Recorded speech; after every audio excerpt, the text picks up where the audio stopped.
Bonjour les amis, me voilà. Ah, au soleil, qu'est-ce qui fait bon les amis.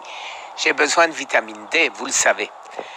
Alors, pourquoi je reviens déjà très vite?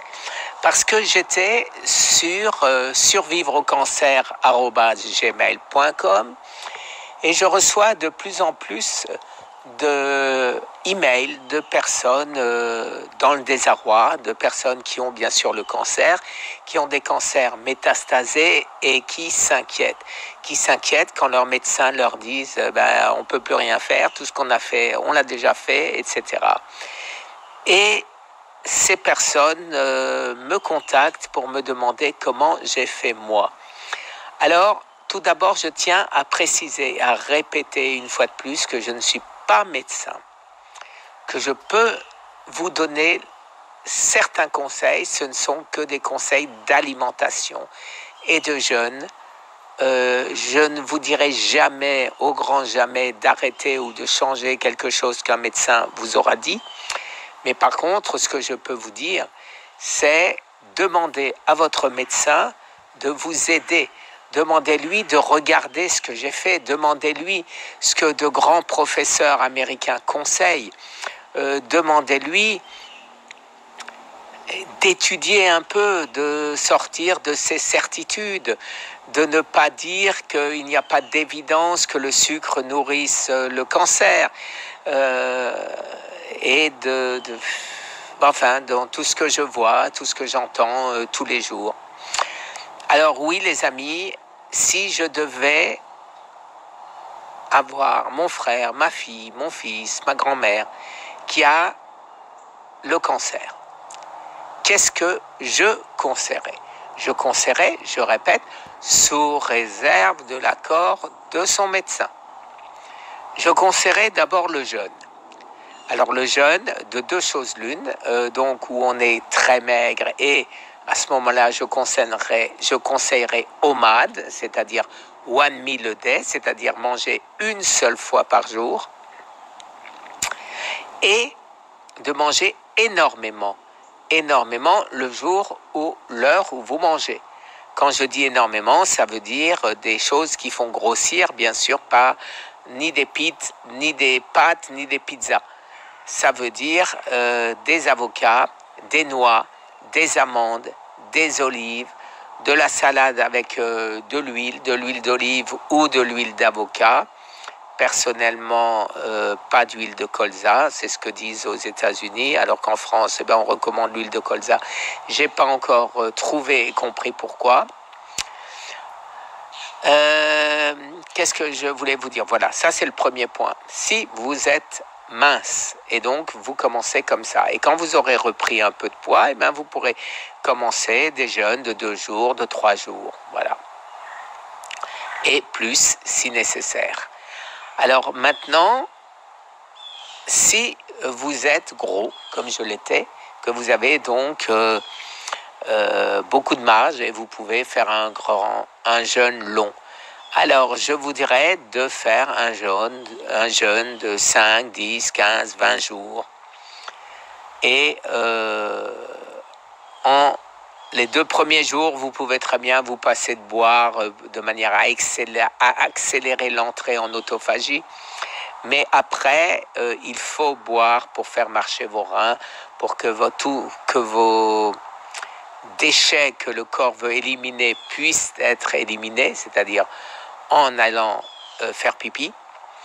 Et donc, là, c'est évident que vous aurez des résultats parce que vous allez rentrer en autophagie profonde. Et là, j'ai fait des vidéos dessus. Les preuves scientifiques ne sont plus à démontrer. Il y en a autant que vous voulez. Et il y a eu le prix Nobel 2016, un japonais, voilà. Bon, s'il a eu un prix Nobel, c'est que sur l'autophagie, c'est que ça devrait marcher. Alors maintenant, bien sûr, il faut manger. Alors ce qu'il faut manger, vous le savez, là aussi, je répète et je rabâche, mais je rabâche parce que je reçois des quantités de emails qui me demandent chaque fois la même chose, les amis. Alors, mangez des crucifères, c'est-à-dire des choux, toutes les marques de choux, les choux verts, les choux blancs, les choux rouges, les choux de Bruxelles, les choux-fleurs, tous les choux.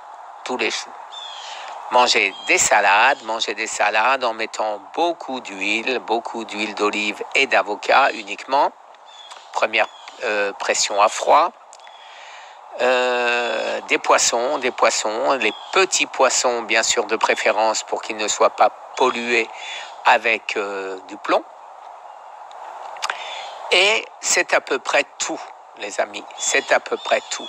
Après, vous avez en dessert quelques baies, mais vraiment limitées à cause du sucre. Et vous avez les noix, les amandes, les noix du Brésil, les noix de cachou, les noix, il y avait encore autre chose, je ne me rappelle plus. Mais bon, voilà. Après, j'ai fait le tour de ce que je mange maintenant, pratiquement, depuis 1 an et demi. Alors, de temps à autre, mais il ne faut pas exagérer, les amis, moi je ne dépasse pas 1 fois par mois maximum quand j'ai pas de très bons résultats, et 1 fois par semaine, et encore quand j'ai de bons résultats. Quand je dis je déplace pas quoi, c'est de temps à autre une arrière-cuisse de poulet ou un peu de viande, mais surtout pas de viande de barbecue et pas de viande. Il faut savoir acheter de la viande plutôt naturelle, mais bon, tout le monde n'a pas l'accès comme moi. Et donc c'est pour ça que je préfère acheter du poulet, de la dinde, du porc, mais pas de viande rouge. Et quelque chose qui est efficace, qui a du bon gras et qui paraît surprenant pour beaucoup, c'est le bacon. Le bacon est sain, paradoxalement. C'est très bon pour ce qu'on a. Alors, 3-4 tranches grillées, mais bien grillées. Et c'est bon, et ça nous donne un peu de protéines.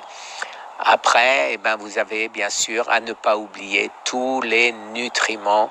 Et Eric Berg, dans la dernière vidéo qui nous a été traduite très gentiment par Eric Berg en français, vous l'explique en français. Voilà les amis sur cette petite vidéo. Alors ne vous gênez pas, ça ne me dérange pas. Envoyez-moi autant d'emails que vous voulez. Mais maintenant, ceux qui ont de la réussite, ceux qui peuvent nous prouver, les amis, que ça marche, je vous demande de m'écrire sur survivreaucancer@gmail.com pour me demander un lien Zoom que je vous enverrai. On discutera un peu et on verra si ça vous intéresse de faire une vidéo avec moi pour donner comme je le fais tous les jours, pour donner ce que vous aussi vous avez découvert pour nous aider les amis, pour aider tous les malades du cancer.